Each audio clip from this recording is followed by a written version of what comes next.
Round number 4 about to get underway. And joining me for this one is going to be Noxious and Lorinda. Guys, how's your day been so far? Lori, I know you must be a little bit jet-lagged. A little bit, but it's worth it because there's been rather a lot of going on in these games, not just the same old, same old. We've got so many different classes on display this time around that it's well worth staying up for. Yeah, Noxious, you having a good time? Yeah, frankly, I expected something to be some kind of running theme right across all deck lists throughout the tournament, but as a spectator, I must say that I've been very surprised. It seems like no one's come with the same strategy, really. Some similarities, but everybody's bringing their own version of what they think can win this type of event.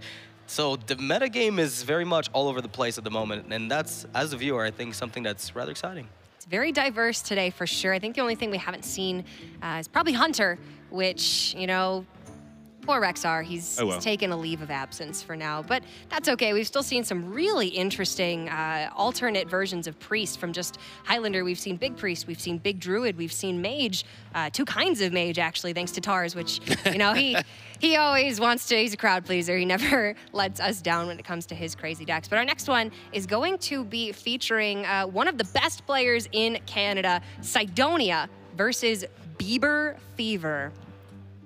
Yeah, so Cydonia is going to be defending the honor of all Canadians by taking down the Bieberfever. But you know what's ironic? What? Bieber's Canadian. Could win sometimes, maybe. You know? So it's a lose-lose situation is what you're saying. So he's definitely defending the honor of all Canadians, all I'm saying is what you're saying. Cydonia's got a lot of weight on his shoulders going into this one, Gotcha. especially since he is an incredibly well-known player, a player for Team Solo Mid, and Bieberfever is, we know what music he likes, but we don't know much about him other than that. Yeah, and Cydonia is also a player that's also, I would say, stepped up his game since the earlier time that we've seen him over the past year and a half or so.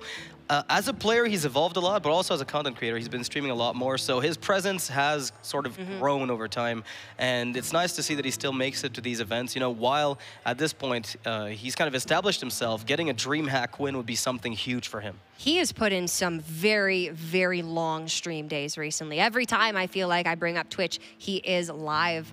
He's just very dedicated. He was on the launcher. He was. He was on the launcher last week. Which is like the pride of place on all of streaming at the moment. So yeah. It was good for him. He really wants to make a career out of this. And he is, I feel like, a lot like Dr. Jikaninki, very, very close to just cementing themselves in Hearthstone history. And that one more win could be the thing that puts them over the edge. Cydonia's DreamHack results until about the last 3 DreamHacks as well. We picked on him a little bit, like a little bit in fun. Yeah. But it was a little bit of like, can this guy play Last Hero? Because he had one of the worst records in all of the regular DreamHack players. And he's battled that back to 50%. He went top 16, top 8 last time around, I believe it was. Missed out narrowly on tiebreakers the one before. He sorted it out. And getting to 50% when you start from the position of one of the worst records in all of DreamHacks means you've done a lot to get that turned around. Means he's got one of the best records in all of DreamHack in the last 3 events. Yeah, as a player, he's also generalized what he used to play. He used to focus primarily on Hunter and some aggressive decks. Now I'd say his repertoire has grown to encompass many more decks. And so his lineup building is consequently more flexible, and as a result of that is probably able to use that to his advantage, which isn't something you can dispense with in Hearthstone. You have to be able to play all the classes because you might be forced into a metagame where you need the knowledge of those classes that are effective at the moment. Yeah, absolutely. And we've been talking a bit about the players that come in here with practice groups, right? And Cydonia has a fantastic practice group. He practices with Ray C, with Hot Meowth, with Dr. Jikaninki, with Shoop. So some previous DreamHack champions, some very good players, all sort of on that cusp of reaching that, you know, that coveted professional competitive player standing, and they are all really phenomenal lineup builders and lineup testers. So I believe Dr. Jikaninki is something like 9-0 right now in his games, 3-0 in matches, and Cydonia has been doing very well as well. Hopefully that preparation that they put in will come in handy. Yeah, I want to see what the lineups are again, because we've had a lot of surprises. Today, Zeus seems to be the big winner of the Last Hero Standing format. It seems to be a deck that not everybody, but a lot of people have brought, more than I anticipated at first. While the deck was starting to get a lot of recognition and coming back in the metagame, the perfect list, let's say, I don't think has yet been refined. It's still a deck that's being toyed with, and we see some people play Crystal Weavers, some people opting not to, Blood Imps sometimes it's taken out. Blood Reaver Gul'dan seems to be a staple, the Pirate package as well, but there's a lot of ways to go about it, and it might take a while before we actually settle on something. Yeah, you've got that demon synergy variant with the Crystal Weavers, with the Blood Imps, and then you've got that more traditional, not as demon-heavy build that runs Darkshire Councilmans, that doesn't run Vicious Fledglings. Lorinda, do you have, any preference here between these two styles? Crystal Weaver. I was playing that just last time Zoo was any good. I was starting to play Crystal Weaver then, and I think it's a fantastic card. I think it helps you just get that quick buff that you need. I feel that Zoo needs more removal to make sure it occupies the board long term. We've just got 2 Soulfires and 1 or 2 Mortal Cores right now. Yeah. I feel that it maybe needs to find 1 extra spell, but I don't know. It's close. It's really close to being good, I think. It's certainly much closer than it was for a very long time. Discard Lock never really caught on, I think, for very good reason, but then suddenly Prince Keleseth comes out, and, all of these different decks are suddenly playable. We've got Tempo Rogue, we've got Paladin with Keleseth, we've got Zoo back in the meta, and Zoo, back when Last Hero Standing was the only format, was the bane of my existence, because the sweep potential of Zoo is massive. Yeah. I cannot remember all of the times that I got 3-0'd by Zoo, but I can certainly remember how it made me feel, and it wasn't fun. Something about Zoo that's also extremely good is it kind of, I want to say, embodies the spirit of Hearthstone in that it puts down threats, and it's usually very board-centric. Yeah. So it incentivizes making perfect trades, setting up perfect, follow-ups and ways for you to really snowball the advantage, but it's not autopilot by any means. A lot of people look at aggro decks typically and think, well, that's a deck that plays itself. You go face and that's easy, but Zoo's never quite been that. And it's nice to see that type of deck come back. Even Shamans now orienting themselves more towards that, I want to say, line of play, where you're less about the more recent builds, at least, less about Bloodlust bursting and more about setting up good minions and, getting really good trades and knowing when to turn on the pressure. So it's nice to see that some of the mid-range / tempo decks are kind of taken over. Yeah, we're actually using an aspect of Hearthstone that wasn't really used much for the first 2 years, which is minion trading. Like, it used to just be my 3/2 kills your 2/3, they both die, move on. Yeah. Or I've got a minion left over to hit you in the face. But now we're actually having minions that, do I want to leave that 3/6 hanging around, or do I want to put my 4/4 into it? And the numbers are no longer It's not as clean as it used to be. You have to actually think about it. And it was a much underutilized part of the game for a very long time. And now everything but Priest really is using, here's some minions, what are you going to do about it? Because I'm going to bone mare mine. Yeah, the bone mare thread's definitely changing things up. Ain't that the truth? But we can actually take a look at the picks and bans here for Bieberfever and Cydonia, see what they have brought to the table. Bieberfever will have Mage, Rogue, Warlock. His Druid has been banned, and Cydonia has Druid, Rogue, Shaman with the Priest banned out. So it's actually kind of an interesting lineup for Bieberfever. He doesn't have Priest. He's elected for 2 of those 4th slot options in the Warlock and the Mage. Yeah, so the Priest, the problem with Priest that has kind of been realized by a lot of people is that the good matchups that it usually is meant to be played against is they're just not showing up in these types of events. Rozaka's Priest is such a big threat that people kind of stray away from it and choose to ban it instead. And bringing it means that you're exposing yourself to it being countered, which is what a lot of people also try to do. They play the combo version of their own Rozaka's Priest, so it's a matter of the mirror match mattering a lot. Last DreamHack actually was a very good example of that, where the Rozaka's mirrors seemed to dictate a lot of the ways that things would end up. Yeah. How things would end up, that is. So this time around, it's a little bit different post changes with Druid no longer being the default ban. Now you have the flexibility of getting rid of that Priest and playing around with something else. Interesting that Cydonia has brought the most sort of sensible, normal lineup we've seen so far. And I'm not at all surprised. He is one of those solid players, a bit like Zalay, a bit like Crane, who just go, these are the decks I know are good. I'm going to play them better than everybody else. You've got to beat me. Yeah. Yeah, the Shaman is, I expected to see the most popular 4th deck slot, with the Rogue, Priest, and Druid obviously being 1 through 3. But then you do bring in options like Mage, like Warlock, which has been incredibly popular, and even Paladin in certain circumstances. And you're seeing a wide variety of lineups because that 4th deck slot, that not so obvious what is this 4th best deck to play, kind of makes things a little bit questionable. And then you have the players that are bringing, big Priest, big Druid, Secret Mage, other things to sort of surprise their opponents and to switch things up and to really break up the meta of what we thought the 4 most sensible decks to bring would be, which I do suspect Cydonia has that lineup. it's possible that he's got a wrench in his plans. Can either of you remember a meta so close to the next set where we're still going, we don't know what they're doing. They're bringing all this new stuff. Ungoro is pretty close with the Finja package. Like I want to say, like with the Water Rogue shenanigans coming out near the end. At the end, yeah. But I feel like it didn't have as much a tournament impact as maybe the way that the new decks that are coming out now are having, because they tended to be more fringe and oftentimes more dedicated to the ladder. That's definitely possible, but we are about ready to get this matchup underway. It is going to be Bieberfever versus Cydonia in round number 4 here at DreamHack Denver.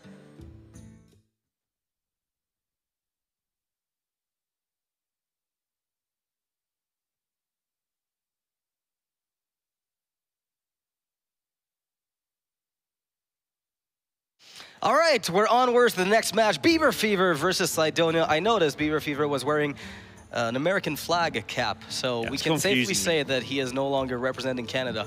Cydonia will be the most pleased person. Oh, probably you are the most pleased person about all of that. I don't mind either way. Cydonia is just a player that I've grown to respect over time, given that we are, you know, from the same city, so I've talked to him quite a bit. He's a player that's also been determined, I want to say. He's done a lot of work to improve, because it's not so obvious when you end up doing well early in your Hearthstone career, or history, let's say, that you want to make a career out of it, right? It's not obvious that winning a tournament means you're going to dedicate a year of practice to the game. It's definitely not obvious. And so Cydonia committing to that line of play, that line of life, let's call it that, committing to that fully has been admirable from my perspective. I really like to see what he's done and how far he's come, and it's great to see that he's also been rewarded in terms of how much better of a player he is now. To be fair, most of the good players who have put in the time have been rewarded. Look at Muzzy, look at Orange, those guys, the ones who, you know, they won a tournament or two, people are like, is this guy good, is he not? Okay, not so much in Muzzy's case, everyone knew who's good and he wasn't when he talked. Right. But in Orange's case, he won a couple of tournaments. People are like, don't believe this guy's good. Then he worked really, really hard and got back into it. So let's see how that benefits Cydonia today. Let's see what they get in their opening hands. So the mulligan phase coming up. Cydonia on the Shaman, Bieberfever with the Warlock. A Zoo, it seems, from just what they're holding. So this is a matchup that usually Shaman is going to be struggling to fight off against. The biggest strength sometimes you can get, some of the bigger power plays you can get, that is, are the devolves, right? Those end up nullifying a lot of the early one-drops that the Zoo plays. The issue is that when you keep something like devolve, you need to also have the ability to ping off wisps that are left, lest you maybe give your opponent too much of a push. One card that we haven't seen much in Zoo is Defensive Argus. It seems to be considered too slow by a lot of players. Yeah, we haven't seen much buff at all in the early game. Like, where's the Direwolves? Okay, they're 2-drops, you can't have them. So, like you say, the next one up is Defensive Argus, and people are not playing it because it's a 2/3 for 4 mana. You're much better off playing Savanite Chain Gang, which is giving you 2 2/3s, which is better than just a single buff, because now you've got stuff that might hang around for your Bone Mare. And that's what it's all about, really, is getting something to hang around for your Bone Mare. That's the entire game plan at the moment, because that card is so strong.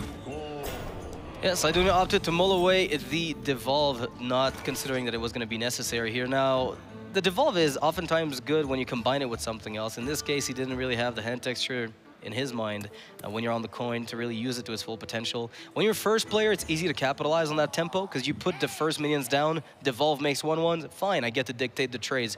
When you're not on the board first, then you're using your Devolve as a catch-up mechanism. It's a bit more complicated. So, yeah, the coin's interesting always in this. This matchup used to be really easy for the Shaman, by the way, because they used to play 4 AoE spells. Sure, yeah. They used to play Lightning Storms, they used to play everything. Now, nowhere near, like you said, at all. Not only is there AoE less, but there's the big stuff to kill. You've got to kill actual minions with 3 and 4 health and stuff now. It's a lot different to killing a load of 2/1s that you might get buffed up. There's the question of whether or not we kill the 1/2 here to prevent some healing totem shenanigans. It's not a big deal, it's a tiny edge, but might as well get rid of the bigger guy while you still can. And Bieberfever will be able to get himself 2 demons on the board, so almost guaranteed a target for the Blood Fury Potion. So let's talk a little bit about Blood Fury Potion. Sure. Because this is such an, I don't say an odd card, but we used to have Demon Fire. Right. It wasn't played. It was not. Or almost, yeah, very, very nearly. Yeah, it almost never solved it. We had Demon Heart, 5-minute +5/+5 for a long time, was played in some really slower mid-range demon locks. And maybe the occasional obscure Reno kind of deck. It was just a really odd card. But this is following the same design, except it's got one utility only, which is buffing your own minions. And this is sort of where it's used in this type of deck as a Blessing of Kings and a Murloc Paladin, let's say. Right. That's kind of what it accomplishes. And I feel like, you know, we don't see much Argus, but now that we have Blood Imp in this card, we're sort of compensating by adding more demons, using Blood Reaver Gul'dan as a way to replenish. So suddenly demons take value and Crystal Weaver can make itself also useful. And by stacking so many early demons, a card like Blood Fury Potion with Crystal Weaver suddenly makes so much more sense. And we're straying away from the discard package, you know, no Silverware Golems, but the demon theme is extremely strong in the new Yeah. Deck breakthroughs seem to come in pairs. I think if you go to any Twitch chat of any popular streamer, they'll say, have you tried this card? And the streamer will say, yeah, of course I have. I'm a streamer. I know what all the cards do. But a lot of the time now, breakthroughs are coming through 2 cards at a time, which means that actually, have you tried this pair of cards is a much harder question. There's a lot of pairs of cards in Hearthstone. Yeah. And so we're getting these breakthroughs where people are adding packages rather than cards to decks. And so the whole Blood Imp thing that you just discussed is actually a package that somebody has come up with and said, actually, this package can be added to the deck, not this one card. Yeah, because the one card alone does not do sufficient. Yeah, the Blood Imp does nothing if you just add it to Zoo. Exactly. It just makes your minions +0/+1. It's garbage. Young Priestess would be better in many respects. Right, exactly. Right. So Cydonia here with the Maelstrom Portal picks up a patches of sorts. Nothing too exciting on his side. Bieberfever, again, with the Blood Fury Potion, is able to consolidate his transition into the middle/late game stages of the Zoo plan, which is, again, going back to what we were saying, and a reason why, you know, Keleseth is forcing the polarization of mana cost to 1 and above. Yes. So then by putting in Bone Mares and Doomguards and Cairns, you're sort of forcing yourself to skip some of the earlier turns, and that's the reason why you are including Bloodfire and the Crystal Weaver. So just to fill that gap, and this is sort of the kind of this is the kind of hand for Bieberfever where you really get to see what Zoo looks like now. It's close enough to be simply like a very late game mid-range deck. But you look at that hand and you wonder, you got Doomguard is one of the best cards in all of Hearthstone, and in this hand, you've got to play this hand so accurately. Like, do I want to discard these 3 fantastic cards all around that Doomguard, or what do I want to do? And Doomguard is kind of early on the curve at the moment. So a lot of the time you have this debate as, do I need the immediate tempo, or do I want to hang on to my good cards? It's almost like anti-nourish, which also gives the same problem sometimes. Yeah, the big question there, Bieberfever is asking, do I want to get that Doomguard out? Because right now it's looking beautiful, right? If you play the Doomguard, you get to cycle 2 cards. You don't really need Blood Reaver Gul'dan to match up. Once you have the board, it's not going anywhere. So throwing away those cards is perfect as well. He gets to keep the curve cards that he needs, picks up a couple of Soulfires to finish off the job later, and still keeps the 2 minions that are just tasty. Yeah. Good Doomguard. It behaved itself very well. Now Cydonia with the Devolve is able to create at least 2 Wisps onto this board. But that would also mean, sadly, that the Doomguard would become a full health 4-drop. So if he had a quest that destroys 6 enemy Wisps, that'd be a good quest. That'd be fantastic. If Shaman gets that quest, maybe more viable than the Murloc one. Oh, no jabs at the Murlocs. I love Murlocs, but I hate them, they're stupid. Oh my goodness, that's a draw. Okay, that's gonna do some serious work. Yeah, okay, finally, the light has come, and now Cydonia probably wondering whether or not it's worth it for him to devolve first. I don't think so necessarily. I think more things can go wrong than can go right with that random 4-drop that's gonna appear from the Doomguard. It doesn't feel safe at all giving somebody an accidental Yeti. Yeah, I prefer this. Seems much more stable. That with Stoneta's board could have been beautiful. Now the Wisps are going to come out. Here we go. The board is now back in, well, back. But how long for? Cydonia needs to get an Evolve effect really soon because Bieberfever's load, reload, and super load are just all going off the charts here. Well, you can't devolve that one. That's the first time Bieber's been off the charts for some time. Oh, baby. Cydonia with the Flame Tongue Totem can get a good trade. The big upside of these positions when you're the Warlock player is that, again, going back to the kind of the jab you took at Bone Mare is you play the Bone Mare first, you probably are in the driver's seat. Yes. Especially in a board that is rather equal. And I don't really see a way for Cydonia in that deck to really stabilize. I mean, no more hexes are being run in that type of deck. It's going to come down to some evolved Doppelgangster shenanigans if it does. Yeah, if you can get as far as turn 10 for instant thrall on Doppelgangsters is good, but Evolve might still be enough. They often 5/5 minions, 5/6s, that sort of order. And that would still be enough if you got it on the next turn or even the turn after. And he can make a wide board and threaten with Bloodlust. That's what he's going to do, to just tidy up board. If Bieberfever manages to play a wide board here, Bloodlust will just clear everything up. Yeah, and he's adding also the possibility of the Thrall Deathseer off the draw being playable right away instead of having to wait for turn 10, right? That's another consideration. But Cairn showing its power here. Primal Fin Totem, not quite what you're looking for, but it's still a minion generator. So as long as you can keep fighting this off, he's able to clean up the Bone Mare and the Imp, two of the threats that are presented. But that Cairn. Yeah, he's actually saving the Primal Fin by the look of it, just because maybe he won't save it. I think if you're trading everything away, you probably have to just get 1/1s on the board to get that Bloodlust online, and then get better trades until maybe you can salvage something. Seems like you're just trying to salvage your position right now. Talking of position, the position of that Elemental is very carefully chosen. You would normally not put it on the right-hand side because that's where your totems spawn, but obviously you want all these 1/1s to go next to your Flame Tongue, so you stick that somewhere on the way out of the way. The Firefly. Ah, that Fledgling, once again. He may be banned in Arena, but still wreaking havoc in Constructed. A card that's been phased out of many decks. I feel in the earlier days of the expansion, it was put in Aggro Druid, of course, because of the Innervate. Then had a little bit of a dying off, and now it's back with Zoo-type decks really being popular. Yeah, it's just in everything because it forces your opponent to deal with it, usually by spending more mana than you spent. And then the next turn, you just get to do it all again with whatever your 4 and 5 drops are. And while they spend something dealing with that, then next turn they might not deal with what comes next. And in an ideal world, they don't deal with the Fledgling, but in the real world, they normally deal with that, but it costs them the game.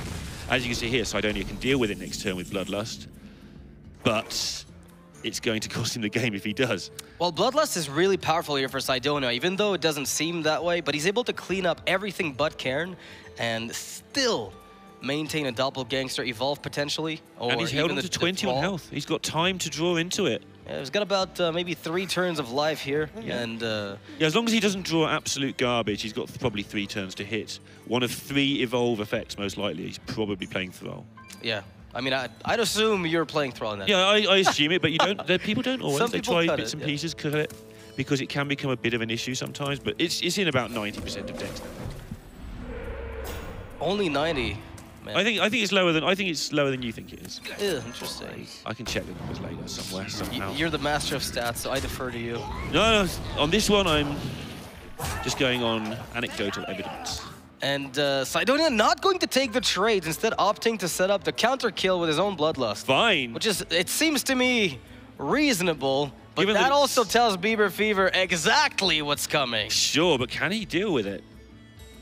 Well, he's able to clean up 2 1/1s just by virtue of the draw he just had. Cydonia here just hoping there is no Dreadlord. Well, there was no Dreadlord. It's purely down to the top of the deck. This was great play by Cydonia. It's not going to work out most likely, but definitely better than the play we were suggesting. Oh, the eye roll from Cydonia being like, okay, I get it. You found the answer. But he committed to the line of play that won him the game, a sizable amount. Yeah, I mean, it would have won the game such a huge amount of the time. Not even a pirate on board. Well, that's awkward. It really is. And now suddenly there's no more evolution win con. That is just not on the table at the moment. Yeah, I mean, Cydonia went for the right play, though. He went for the, if you don't draw Dreadlord, there may be 1 or 2 other cards that we're forgetting. If you don't draw those cards, I win this game. I mean, he knew that there was no Blood Reaver cooldown, so no Voidwalkers are coming back at any point. So it would have to be something like the Dreadlord. Another taunt minion. Now he's in so much trouble. I can't see how you break that stalemate while ending up ahead. I mean, again, going back to the plays we mentioned earlier, you can always try to set up a Bloodlust for trading, but since he didn't do it earlier, the opportunity sort of faded away, and He's down to just getting beaten up. Yeah, and the Warlock minions are big enough now just to be an immense problem. It's not like earlier, we said we got maybe 2 or 3 turns because they're so small, it's maybe only 1 cairn. This is just an army of stuff. Cydonia's got to find a way here to represent lethal whilst also not dying. And he's found a way. All right, in what universe does Cydonia do this? Some miracle thrall Deathseer. Is that doable? Oh, there's another taunt. Bieberfever does run Tar Creepers. So the first part of the universe involves not having a taunt on the other side. The second part involves having a minion of your own. These things aren't really things that are happening right now. Well, if Bieberfever is just being aggressive, that could be a possibility, right? But since you can't take a risk unnecessarily and you're so far ahead, the only thing that loses you this game is if you throw it. Yeah, if you just let your opponent evolve into triple charge or something. That's how you lose this game. We've seen people do it before. Crazy stuff. Bieberfever's just not going to have any of it. He's just tidying it all up. And the Devolve coming out. Is there a Doomsayer possible? There is, and that Fledgling. All right, didn't line up. We saw quite a few Doomsayers in some of your games in one of the breaks, so that's all the Doomsayers gone for the day. Yep. I played a 1 match, double devolved. I lost 2 boards. Feels bad, man. Life happens. That's Hearthstone. It was great. Bieberfever here will just play the Doomguard and close it out as he's got the damage necessary. Cydonia not finding the win that he was hoping for when he played those doppelgangsters, but going back, even if I looked at the number of minions on the board, he was about to lose 4 of his own. The opponent was on 16 and Bloodlust represented 9, so I believe that even if the doppelgangsters ended up sticking around, which they probably would not have, I'm not sure the damage was specifically lethal that turn, so there might have been a good argument for trading. It's very difficult in that spot to identify specifically if you can afford to wait against Zoo, right? Because it's almost impossible to leave a Cairn up and getting them 2 draws and then being ahead. But maybe these are the Hail Marys that Evolved Shaman has to throw their own fate to a bit too often. And that's why some people just don't like the deck anymore. And I mean, in Last Hero, you quite often open with the deck you like the least, especially if it's not really a specific counter to anything, it's just the 4th deck of choice. Open it, get it out of the way, and now get on with a Hearthstone. It's sometimes how people feel about their worst deck in Last Hero Standing. Yeah. Gives them a chance to counter to see what's coming, to counter your opponent's first deck that you see, and at least get rolling with that. Yeah, and sometimes you can get a good sweep with that deck if it gets its own bad matchup out of the way. Cydonia will go to the Rogue, a natural, I want to say natural follow-up after you see that the opponent's on Zoo. Definitely one of your fine matchups. It used to be a little bit more difficult, but I'd say that now that you're as board-centric as they are, it's definitely doable. He's running the Leroy Coldblood version, it seems. Yeah, keeping SI7 Agent off the coin here as well. Backstab definitely the card he would want to have picked up there by doing that, because now he's going to be able to have a swing turn on turn 3. But going into that turn, he's going to be a long way behind if he doesn't draw something soon, because this hand is pretty slow and it's just got worse. Well, it's perfectly fine for... I think I might have attacked that Voidwalker just by default, since on turn 3 you can get the Backstab SI. And it would free up an extra attack on the other minion that comes down, assuming it's another 1/3. In this case, though, there will not be another minion. All right, Bieberfever valuing the card draw at this point in the game. Print number 2. Don't see that one very often. I wonder how many 1-drops Bieberfever is running, because we have seen the Crystal Weaver, so we've seen the general demon package. Yeah.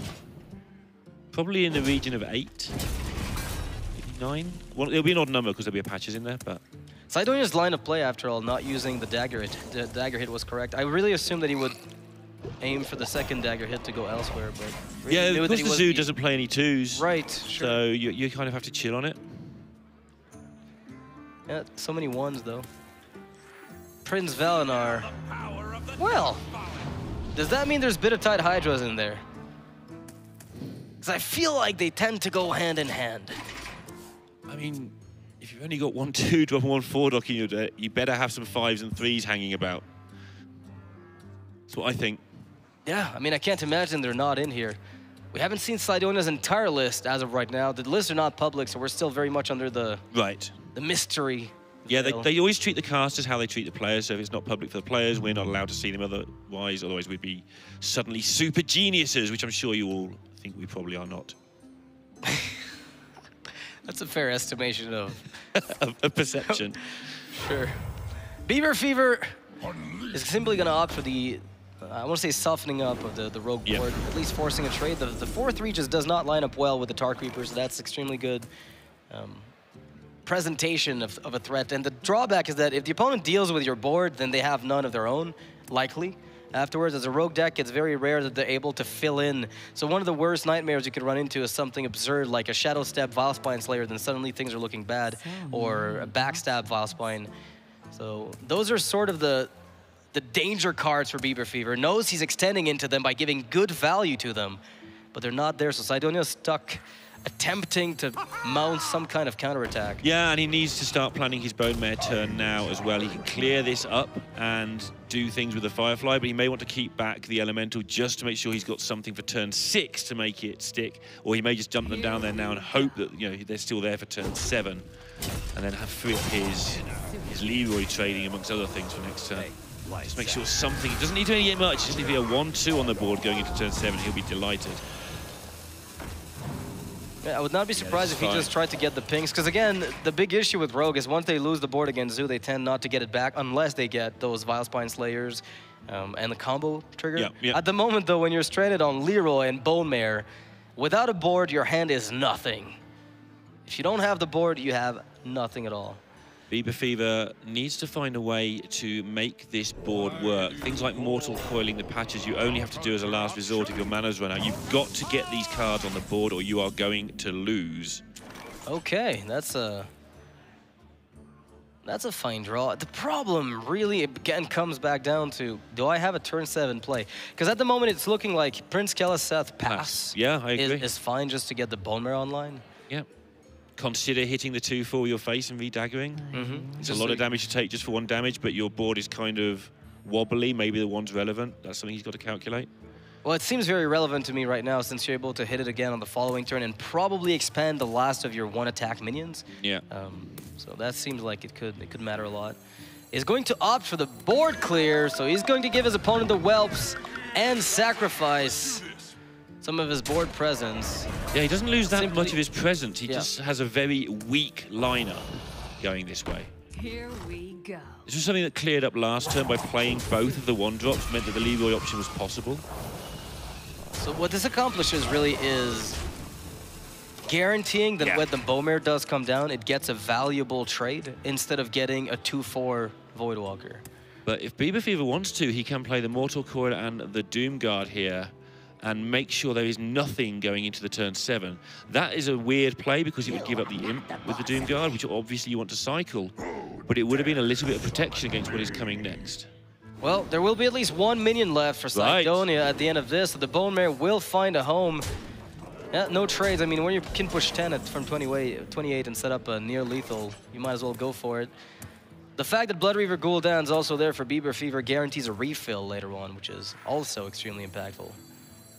It's so weird to me you're playing 10 drops in a deck with so much discard. It works, I can see that it works, I can see why it works, but you've really got to assess your situation well at every single point. Well, the data's not quite complete on that one, I think. There's still a lot of metagame shifts occurring, and I think once it settles down, we'll know for sure whether or not Blood Reaver is worth playing. But a lot of people have brought the point up that the deck doesn't need it.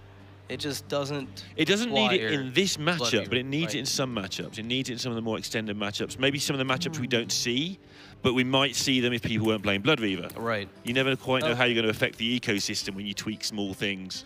You might end up with dinosaurs running around or something. That's nice. I like the analogy. Now, Bieberfever used up the Mortal Coil, ended up discarding it, that is, and lost the Bone Mare in the process, and now he's down to 2 measly little 0-1s, that is. Okay. That's... I feel like you need to play the Doom Guard. Because it's so good. But then, your refill plan is hinging on that Blood Reaver. So yeah, do you want these Blood Imps or don't you? You can just jam them on the board and have them use them as heals for your Doom Guard, but then you just guarantee you throw your best removal spell in your Death Knight card. I think that's... How unreasonable is it, really? Because you are getting almost unremovable minions from that point, right? Okay, so he's going... This is a similar effect on the board. Sure. But only discards one card. Yeah, the life tap kind of allowing for this. Again, it all comes down to the outcome of that Soulfire, because if it removes the Blood Weaver, then we're back to square one and nothing good happened. Oh, Cydonia, not got a bad-looking turn here. He's got a really good turn. He's got a guaranteed Bone Mare target with that Shaku on the following turn, which can also, in the process, generate card advantage. I still think we need to see more stealth in Rogue. We've seen people messing around with a bit of stealth here and there, but we need. I think we're going to end up seeing people jamming. The Sensei, 4-mana 4/4, give a stealth +2/+2. Without the Knight, Silent Knight, it's a little bit difficult. Master of Disguise, which I've seen in one deck. Okay.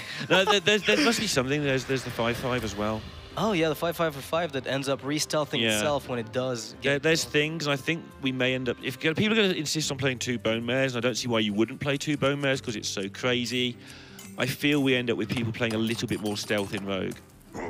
That's not a bad point. And now the Blood Reaver. Oh, he throws his hands up in the air. Well, as though it weren't likely. I mean, last time you had a better chance of not discarding it. You tapped into deciding not to. It's a rough one. And now the face is the place for Bieberfever. I think the biggest thing here is that he has discarded 5 cards with over the entire game, and none of them was Blood Reaver Gul'dan, right? I mean, exactly. He had discarded 3 up until then, and then the last 2 included the card that dodged all the discards. Cydonia has a fairly straightforward clear here. It also ends up with him a taunt, and he's got a taunt in hand. He's seen both Soulfires, so ending up with a taunt on the board at the end of each turn seems like a priority to me. There's not much that can hit him in the face straight from hand anyway. There is nothing, I believe, left. Sacrificial Pact would be absolutely bonkers. That is not it. And it looks like, there's the best card in Knights of the Frozen Throne. He's getting more information first because he knows he's playing the card. Almost certainly was going to make no difference, but if he sees Argent Commander, maybe he plays a turn differently. I don't know. It at least gives him information if things go wrong this time around. Life taps first, so probably looking for something specific like a Bone Mare #2 to put onto this little imp. As it stands, though, it looks like Cydonia is going to be able to put the counter pressure on. No Bitter Tides. It seems like we're opting for the Scalebane package. Maybe one of each. Now he's in such a good spot, though. I think you take down the Keleseth to protect your captain, so you keep maximum tauntage. Do a bit of counting first before you do that, just to make sure you've got lethal next turn. You have. So you take down Keleseth, you keep as much taunt health as possible, because that is face health, because all the Soulfires are gone. So killing a 2/3 protects you from a Spellbreaker Leroy turn, I guess, something along those lines. And yeah, just anything, again, Argent Commander type cards, just weird stuff. Spellbreaker Blood Fury was lethal, in fact, in that spot. So Cydonia definitely playing safely, because he doesn't need not to. Yeah, exactly. Like, he may have won a turn slower than 99% of people, but he wins 100% of the games. And Cydonia with the Rogue. Rogue apparently one of the highest performing classes since obviously the changes that occurred. It was really good, I'd say, even pre-changes, but since then it's been dominating. The class is able to shut down aggressive decks like Murloc Paladin. It's able to shut down decks like Shaman even now, which is interesting because it seemed to sort of struggle against it at first, and now Zoo is also falling prey to it. So Rogue is just extremely well positioned, yet not the target of too many bans. Really interesting. We saw Wallawumpa bring Rogue to the previous event, getting to the top 8 there, and we're like, what's he doing with this deck? And now everybody's playing that deck. Obviously, he'd got it from somewhere else, but he brought that to counter the Priest meta. And it took a long time for everyone to catch on how good that strategy was. Yeah, we've seen a lot of evolutions of Rogue, too. We haven't seen any Elemental Tempo Rogue. It's got a much more... Such a shame. I'm gutted about that. It's a very high roll deck, right, compared to the normal Rogue deck. I think the Elemental deck is a lot more high roll base, where you have to curve lest you end up with nothing. If that 4-mana 3/5, the Tol'vir Stone Shaper, does not have Divine Shield and Taunt, it is useless to you. And so you absolutely need to get that elemental curve going, which is less gimmicky, you could say, than the typical rogue build that we see nowadays. You're very defensive with that. How many games of Elemental Rogue have you played? It's going to be a lot. To be fair, before the changes occurred, I played nothing but Tempo Rogue, it seems like. So when I expected the deck to sort of take one of the first spots in the post-change meta, but it's been doing even better than I expected. Right. I did not think it would stay powerful as long as it has, because rogues have this tendency when they're not a miracle deck to sort of be good and then fall apart completely within a week because somebody figures out a pirate warrior-like deck that just punishes you for even trying to play the board game. But this rogue archetype seems to be here at least to stick around for a bit.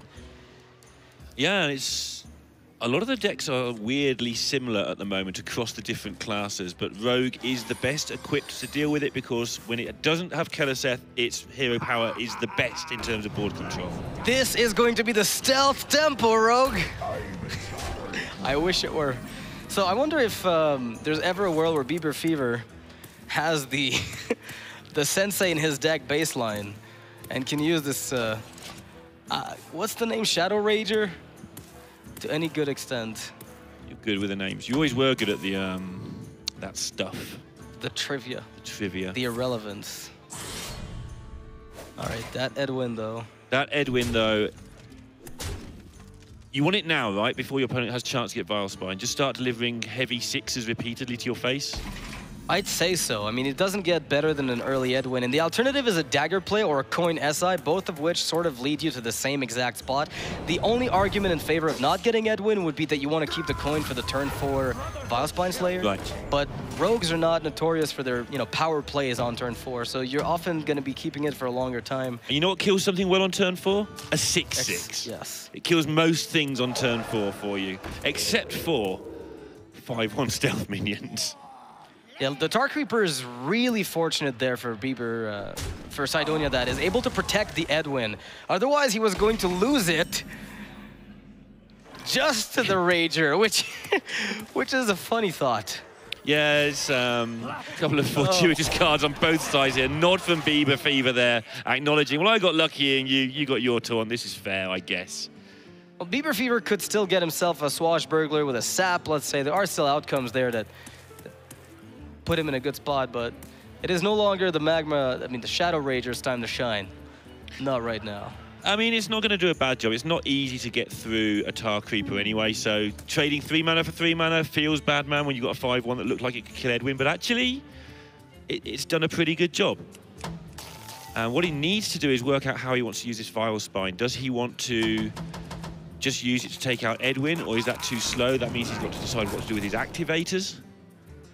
And the coin's been picked up. Ha, this guy's tough. Funny thing that it's one of the cards that you don't yet know how powerful it's gonna get. Right. But given the way that the next turn's lining up, there's a good shot at the Shadow Blade play with some Shadow Step shenanigans, where you're able to actually use the Shadow Blade to finish off the Edwin and still make it through with your own Shadow Rager. So this isn't a straightforward curve play. Cydonia can look here to see if he can get a protected Flappy Bird on the board, which is everybody's dream in every deck ever. If you can get one attack in with that, and there's a chance he can protect it, which means he might waste some mana here in terms of getting a Flappy Bird down, but no, he's just going to carry on playing sensible curve Hearthstone. Yeah, and Cydonia trading here, respecting the fact that there's a possibility to reuse that SI7's Battlecry. It's worth noting that usually when you push out those Edwins, it helps you solidify the lead. There are cases where it's big enough that you can just start pushing damage. This was not one of those cases. In an 8-8 or a 10-10, maybe you start attacking face repeatedly, but in this case, it's mostly there for board control, and it's done a wonderful job, because not only does it do that, but it's been protected turn after turn by the taunt minions. Yeah, it's really hampering Bieberfever's play here, and he's had to get rid of it anyway, and Edwin, it doesn't matter that it hasn't done any face damage. It's lovely if it goes all the way and wins you the game, but actually it's winning you the game just by killing everything as it goes. Yes. When you get control of the board, the end comes quickly. Yeah, Bieberfever here wants to Shadow Step the Vile Spine to make sure he can reuse it in combination with the Shadow Blade on the following turn. But he's wondering if he cannot extract maybe some value out of the 3/4 body prior. So maybe it can trade into the Tar Creeper and then it gets bounced back to immediately trigger the combo, because now he has to use the weapon with it to get that combo online. It's also a weird situation for both players when this happens, because Cydonia knows what you can do to him, but is there much you can do to play around it? It's not like playing around a secret where you just use some ordering. He's going to kill the biggest thing you play. If you play a Flappy Bird, he's going to kill it. So you've got to throw it out there with this intention of, if you kill my Flappy Bird, I'm dropping a Hydra next turn. He hasn't got a Hydra, that's not the point. That's what he's saying here to Bieberfever. You've got to deal with it. He's sending a message, and it's down to Bieberfever to see whether or not it's something worth listening to. The thing is, okay, sure, the fledgling's not a Hydra, but it quickly gets there. Yeah, right. So you must respect the Flappy Bird, and in this case, I think it was the correct. Yeah, it was a fairly straightforward play. It's just Cydonia trying to find some element of play in this slightly dead position, and the game's leveled up. That early Edwin, you can see the damage it's done. It's in the hand sizes. But Bieberfever has drawn very slightly better since that point, so it's leveled out very slightly, although Cydonia's deck is going to be rich in really powerful cards from this turn onwards. Yeah, I think the big question for Cydonia here is, how do I deal with this 3-4? There's the weird notion, of course, of using Leroy and then trading away your 1-2s into the 1-1s. I mean, it gets you the cleanup, and so that's not too bad. The alternative is to use the deckhand with the SI and the dagger hit to get rid of the 3-4. And it lets you go wide on the board, guaranteeing a bone mare soon enough, at least hopefully. So that's what he goes with, and keeps his Vile Spine for a important rainy day. And he's going to need it sooner rather than later, because this Bitter Tide is going to come down fairly soon. Although it can't right now, he'll just take too much damage. It's 15 straight to the dome if he does. Yeah, Bitter Tide is a suicide stuck play for a while. It's going to be in the hand for quite a long time to come. Valinor into Edwin's fine right now. You don't need Edwin to be gigantic when he's facing this board. He just needs to pick off some of these minions. He just needs to make sure your Bitter Tide Hydra can come down unimpeded. Oh, okay. Cydonia with the Leroy play back to, I want to say, square one. But that means he's able to keep his 2 other minions for turn 8, where the Vile Spine then becomes active, killing any large threat that comes out. There's definitely consideration to trading away the smaller stuff, but the problem with that is, well, number 1, the bone mare value is no longer guaranteed, and number 2, you heal him to full, and you effectively mitigate every bit of progress that you've made onto this board. Yeah, Leroy's advanced over the years. He used to just be a straight-up win card, and now he has, because the presence of the 1-2s, because the dagger is almost always loaded, he has advanced into sometimes being a bit of board control, just because you can deal with the whelps, and the Leroy doesn't need to stick around because you're just purely focused on getting that board. Yeah. So it's got the added versatility. It's always had it, but it's never been easier, I feel, to clear the leftovers. Yeah, you didn't always have the minions because they were useless. You were too busy miracling things. You didn't always have the dagger, though you quite often did. And you needed something alongside that. Like you say, clearing up the leftovers is what the new deck does so well. And that makes Leroy just that little bit better than he ever was. So Bieberfever has finally got into the situation where he gets to play this Hydra. He's been trying to get here for a while, but just in time to get it eaten by a killer plant. Well, Cydonia can kill the Hydra, but he's probably wondering, can I use this to win? Can I use this to simply win the game? He's going to eat 12 damage if he does that. Still be on 14. He's seen one Shadow Step. It's a little bit close to the wire. I can see the parlay. Yeah, just go face, put down the Kobold. This guy's but it's just a little bit too close, I think. Just because the rogue can do so much explosive burst, deck lists aren't open, he doesn't know what he's up against. What if he killed the Edwin here instead of the Bitter Tide? We're sort of back in the same spot where the Bitter Tide is a liability. Getting some close. respects. It takes about 3 turns for it to kill you. 2 turns, though, if that is, for it to kill you. So, yeah, probably no time to use it as a means to win. But yeah, the other way you were looking at, I assume, was just playing out the Kobold, hitting some stuff, killing off the Edwin, and hoping that the Bitter Tide couldn't kill you in time. Meanwhile, the Kobold's making things big. It would have been interesting, but I think it loses to Leroy plus buff. He loses to most Cold Blood plays, that is, right? Cold Blood just ends up... Oh my goodness, a stealthed buffed minion! Is that a dream or what? Seems good. And every time we're seeing stealth, we're wondering why isn't there more stealth in this deck? All right, Shaku could find a single card that wins the game. You could find the face. At the moment, it just finds the face. But just in general, right? Like if you just find Eviscerate, that's a combo that wins the game on its own. Valera the Hollow could be funny. A way to re-stealth Shaku, that wins as well. Master of Disguise comes to mind. Another Shaku. A Shadow Rager. Shadow Rager would be sick. Let's do it. I believe. There's so many weird cards in Rogue that can win you this game if you're Cydonia from the Shaku. And even some of the garbage cards are pretty good, like Kidnapper and stuff like that are going to be good enough to get you into this place. Very few dead cards. What would the worst possible outcome be? Something like Blade Flurry. No. Coin can't be worse than Blade Flurry. It triggers a combo at least, right? Blade Flurry does a point of damage to face. No, it doesn't. Oh, it doesn't anymore. No, they super nerfed it, didn't they? Yes. I forgot that. They didn't just nerf it, they just ended it. Yeah, good point. But it occurred at the same time that Blizzard upgraded from a nerf hammer to a nerf crane where you just dropped it on your head. There's literally nothing left. I forgot they actually, I was just thinking it's a point of damage, but no, it's not. All right, so talking of a point of damage, that's what Cydonia needs to find from this Shaku. Oh, it doesn't matter. No, that's the 2 damage you need. Yeah. That's GG. Couldn't you attack first with Shaku and try to find? Shadow Sensei. Oh, what a beautiful card. We've been talking about you, buddy. Cydonia takes it again with the Rogue, defeating the Bieberfever, who now has to win 2 in a row with his Mage, I believe. The Mage is not necessarily too badly positioned against the Rogue player, because the secrets can really destroy Rogue. If they come out on time. But it's as well, I feel, more vulnerable to the high rolls. Yeah, also Mage feels, depending on what it is, if we're assuming it's Secret Mage when we talk about Mage for default right now, which could definitely be Quest Mage, but if it is a Secret Mage, we saw earlier it has a lot going on.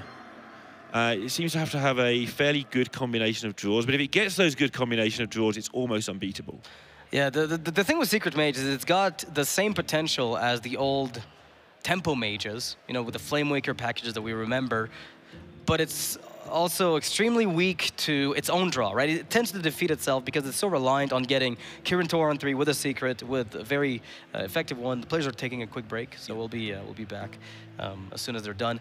So I feel like the Secret Mage, while it's extremely powerful, doesn't quite have the niche that something like Exodia Mage does, because Exodia Mage knows where it wants to go. Yeah, Secret Mage is casting this very wide net. Yeah, Secret Mage feels like it needs Archaeologist on 2 into Kirin Tor on 3 a lot.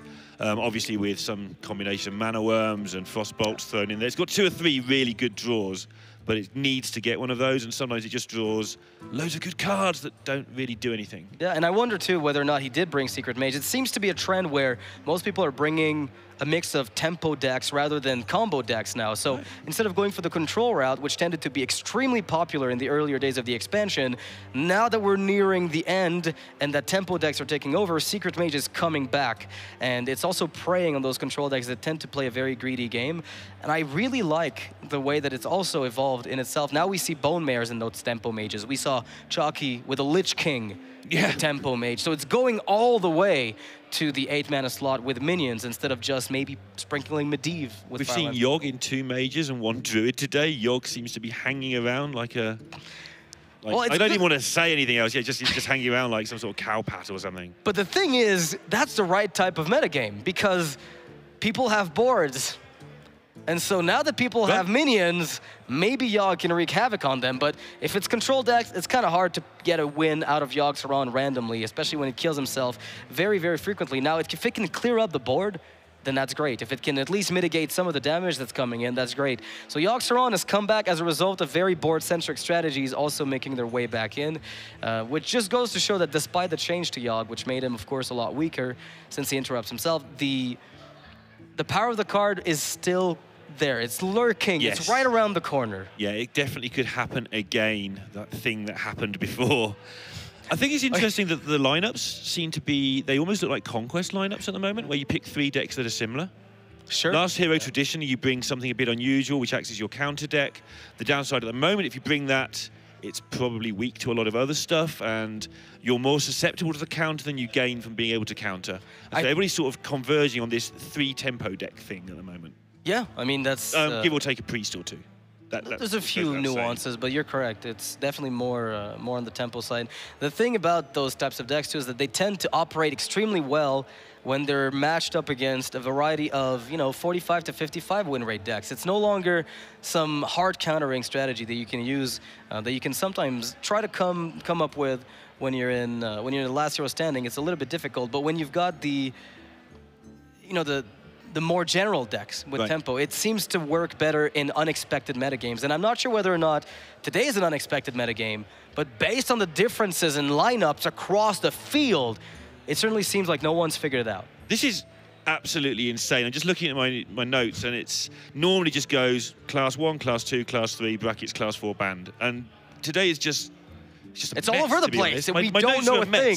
Players, you are messing up my notes. Yeah, but it's great to watch as a caster, because usually at this point in the season it tends to be, we've said solved and figured out. But more than that, it's that not only the archetypes, but also the deck lists by heart. It's not even that. I see archetypes that have extremely varied deck lists across the board, and that's very different. Not every zoo is the same zoo. Not every rogue is the same rogue. So there's a huge difference in the way that they manifest. Still waiting for Elemental Rogue. Another thing that, please. Another thing that's happening with what you're saying there with the different deck lists is games are going longer because they're trying to get to turn 7 for Bone Mare. And as things go longer, it means you've got more chance of picking up your tech card, so you can be more ambitious with your Cairn or your whatever tech card you want, because you're more likely to draw your tech card. Yeah, it's just the nature of these decks, especially when they share a common thread, right? Like we spoke of that a long time ago with Dr. Boom, where the first guy to drop the boom was very far ahead. Bone Mare operates in a similar fashion, but there are more trading tools that somewhat alleviate that. I'd like to actually read the stats on how often more you win when you play Bone Mare first compared to your opponent, because that'd be interesting. It's sort of biased because it says you already have a board. Sure, yeah, you don't play it if you're behind. Right. Yeah. So it's very, very biased stat. Bieberfever's one secret away from the stone cold nut start here. What are we An looking Archaeologist maybe, or any secret. Mirror image. Nailed it. Goodness gracious, this hand. All right, that'll do. That will do if you're a Bieberfever fan, which I'm sure everybody is by now. Meanwhile, Cydonia's got a tricky decision to make here. Solo keeping captain's pretty good when you've got the coin. Not quite so good when you haven't. It's a good keep because you're guaranteed that 2/2 patches. I think if you're expecting Secret Mage, it gets better in that case. Sure. As you're just able to finish off the Mana Worm that you damage with your dagger. So it's mostly going to be used for that, I think. And now it's decision time. Do you play this, given that you've got a captain in your hand? If you delay it, it's not coming down till turn 5. I think if you play the South Sea, you're putting yourself in a really good spot because the mage is forced to use his coin to ping if he really wants to extract maximum value. And if he plays onto the board, then you're able to kill whatever comes down, whether it's an Archaeologist, a Mana Worm. And you know a Mana Worm's likely because he kept 2 cards in his opening hand, so you know he's got Mana Worm plus or some. What else can he have? Archaeologist and Kirin Tor maybe. Yeah, those 2. That's about it. Maybe the keeps. Yeah. Kirin Tor and Secret with coin maybe, but this is a very likely play. So now Bieberfever can consider coining out the second Mana Worm, which I kind of would like, because that way his turn 2 can be a simple ping. Otherwise, he's not fighting back against this board at all. You know what I don't like about it? Is he should have decided whether he was going to do that before he played the first one, because unless he's the world's greatest actor, Cydonia now knows that coin Mana Worm is in that hand. This is a really big tell of what is in your hand. Yeah, you're not playing solitaire here. Somebody's watching. Right, he sat opposite him. And he's watching him. Thinking, like, if you wanted to, would you go all in on a bluff that you've got an extra Mana Worm? No, there's no point in making that bluff. It would be a sad, lonely bluff to make. And yeah, he's actually going to go with this, which means that next turn's going to be pretty bad news if he doesn't pick anything up. But you also know that the Rogue only kept 1 card. Is that Keleseth? Well, there's a chance, but yeah. Challenging the board very early on, but I don't like the fact he didn't decide before playing the first one. Cydonia is going to force the mage to expand 2 mana on the ping rather than an Archaeologist or trade with the 1/3 here. Now, there was a decision here to maybe trade away the patches to at least get some damage onto the Mana Worm. and maybe take one less damage yourself, but he opted for the line that kept the patches alive, denying a healthy mana worm. So, turn 4 Prince is going to set up the rest of the game for Cydonia, but Bieberfever's turn 1 is now going to bear fruit, because he is able to get Keleseth into counterspell. The thing is, what are you countering on turn 4? You know there's a Prince in there, you've seen it, so he's got nothing to do on turn 4. Yeah, Cydonia can also get himself some sweet value. He's got to be very cautious, because Mirror Entity could ruin him. And this is one of these turns that just hurts. Because if you want to play around Entity, you're playing Swashbuckler. But the problem is, if you do that, you are doing nothing else. The Swashbuckler also has the added benefit, of course, of providing you with a cheap one-cost activator for the Vile Spine on turn 6. Yeah, Cydonia looks fairly happy of how that turned out. He knew that was a risk, but also knew sometimes you've got to do it. It's probably about a 50-50 shot, because you know that Bieberfever is going to play Mirror if he's got it, but you also know he's going to play any other secret too. Just got to take your chance. And if it goes wrong, so be it, because you just cannot get rid of this one drop right now. Bieberfever can simply opt to Frostbolt and ping the 3-1, maybe keep the Valinor at 1 health so he can finish it off on the following turn. That does not seem like it's doing very much because you're not using the glyph now, but it's also the one play that lets you extract the most value you can out of your hero power, and I think that's just the best thing you can hope for at this point. Yeah, if you're managing to keep hold of the board and get something off your hero power when your opponent has more cards and better cards than you, that is good news for you. Now it is so tempting for Cydonia to drop this Swashbuckler, but if he saves it one more turn, he can deal with Crystal Runners, and then he can get the board and do that thing we've talked about incessantly through this series, get that Bone Mare on 7. Yeah, Cydonia's looking really strong here, but he has to make sure that he keeps that one-cost activator. The spell he gets from the Swashbuckler is unlikely to be very effective, given that it's not Entity, and it's probably going to be either Spellbender or Counterspell, is your assumption at this point in time. So that read tells Cydonia that the average mage card, you know, that he's going to get from the Swashbuckler is not going to be very good. Right, it's just going to be useless. So that read lets him make a bit of a different line here. I think Captain into Swashbuckler Vile Spine next turn gives you the best chance of having something hanging around on 7. Yeah, seems reasonable to me. Now he's got to pick whether or not he wants to play the 2-2 now, because he could technically go ahead and play the Swashbuckler as a 2-2 right away. But he needs to activate it almost certainly for Crystal Runner or whatever next turn. Bitter Tide, he just doesn't know what he might find here. I mean, Bieberfever has sort of given away the fact that he was going to use his ping again, right? Right, yeah, he sort of had to. I'm pinging this 4-1 next turn. Wasn't as bad as the Mana Worm turn, but sure, it's been a bit easy to read in this game. Yeah, Bieberfever's plays seemed, aside from the secret that was a big question mark, Bieberfever has been giving away a lot of information to Cydonia over the course of the game. And this is interesting now because Bieberfever, this is the captain play bearing fruit from last turn, where Cydonia now just picks up a way to keep hold of the board so well, because who plays Polymorph in 2017? The glyph could have given it, but that's not a pick you'd go for if you were Bieberfever right off the bat. Unless you were trying to play around a potential Bone Mare development, the Polymorph does not accomplish very much. So the Cairn being shown here, it's a card that's come back in force in the metagame. Yes. Will force you to reevaluate your priorities, because the Firelands Portal, while useful, does not guarantee anything, but it seems to me like your development paths are all rather weak. It has a decent chance of going 1-for-1 with Cairn, but those 2 Bone Mares have been in Cydonia's hand for so long, as has that Vile Spine actually, that Bieberfever must be fearing the worst here. Right, now there's even a turn 8 play for Cydonia if he wants it. Now there's also the question of whether or not you value getting the extra spell from Swashbuckler just to use it later, because if you do, you could play it right away with the Vile Spine and refresh your dagger.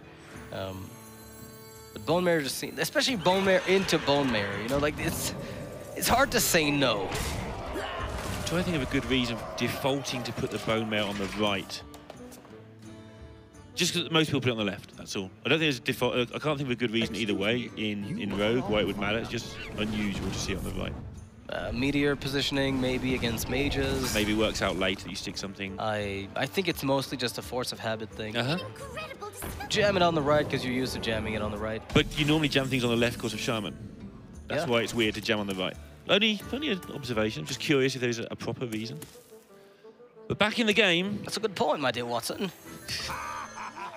this double source burglar into either taunt or kill is pretty handy. So this can actually trigger off of the Tar Creeper. That's something to consider. That's a fair point. It's not for now, but it's something. Molten Geyser, huh? Well, it'll get counterspell granted, given the way that things are going. That's already established. Bieberfever has been holding on to another counterspell and has had the Spellbender in hand. And one of the things you do not want is 4 of the same effect. Yeah. Those are just not good. You can eat one of these pirates, great, good for you, but that's all he's going to be able to do. Actually, it might work out better. No, Cydonia even avoids that little slip up and is now proceeding to just deliver chunks of damage. Wondering if there's any reason not to chip away at the health, given the fact that he made a really heads-up attack early on with the patches in the super early stages of the game. Not using the dagger here would be inconsistent with the all-in lines that he's been taking in terms of chipping away at the opponent's health. And now the Galaka Crawler, Medea's Valley, I mean, they're nice, but they don't deal with that Bone Mare. So it's coming back. It's only coming back, but it's coming to kill you. Bieber is just in a load of trouble here.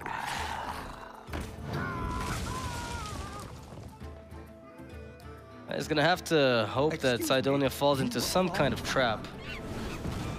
Is there any card Bieberfever could run aside from Primordial Glyph that we know, that we've seen, that could do anything here? Because this deck, I believe, is very much a big unknown. Yogg? It's a card we've seen twice in Mage today, and there's a lot of spells in his deck. If he survives, sure, there's a way this happens. I don't know if he gets there. Have we seen Glyph yet? Glyph into Ice Block to get to Yogg? There's second... We're reaching. We're reaching, but those are the things that might keep him alive, if anything. At this point in the game, it seems unlikely. Oh, that's... That'll be useful on turn nice. 17, when you've won already. When you've buried and desecrated your opponent's corpse, yeah, sure. We're going probably one more turn after this one if Bieberfever picks up something to keep him alive. At the moment, his counterspells have done absolutely nothing to Cydonia. And Cydonia hasn't needed to backstab, hasn't needed to get any removal in forms of spells. And in fairness, there is a deck building issue here. Rogue does not play many spells. You've chosen not to ban a very popular deck in Rogue, and you're playing 4 spells that deal solely with spells.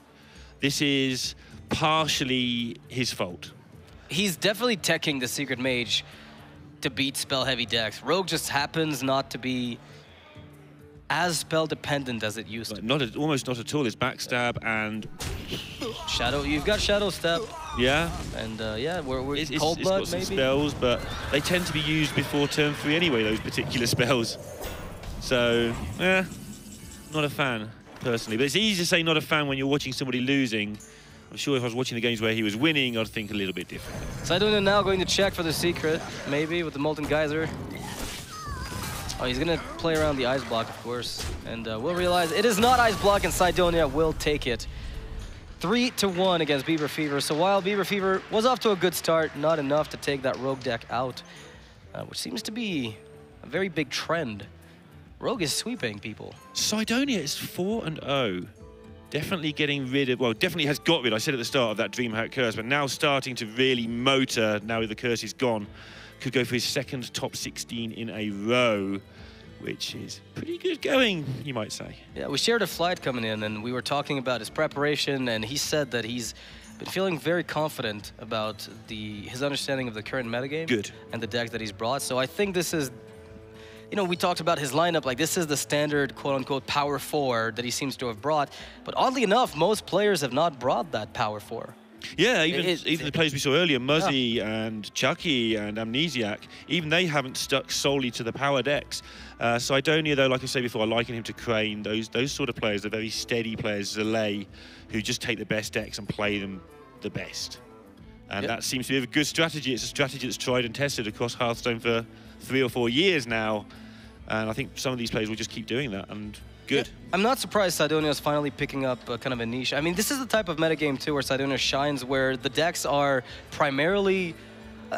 he broke off, I think, in the Hearthstone scene a long time ago when the metagame was very mid-range hunter-centric. Sure. If you remember those days, you know, with Call of the Wild at 8 mana, those were the days where Cydonia started appearing, where he made his big splash in Americas. Now, as of the progression since then, I'd say that there's been a lot of combo metagames, some control metagames even. Now we're back to something that's a lot more akin to where he initially started. He's picked up a ton of experience along the way, so he knows how to beat the decks that he's uncomfortable against, let's say, or playing himself, but he's also gotten good at playing them. So yeah, and he now plays lineups, not decks as well. He's just got everything coming together. He is one of my favorite players to watch in the whole world, seriously. I just like to watch the steady players play really solid stuff. Very educational to watch these guys put their stuff together. So we're going to be playing the second game for this round. We're already in round 4 of the day. The next game is going to be Shoop versus Pacoima. So Shoop is a player that has won a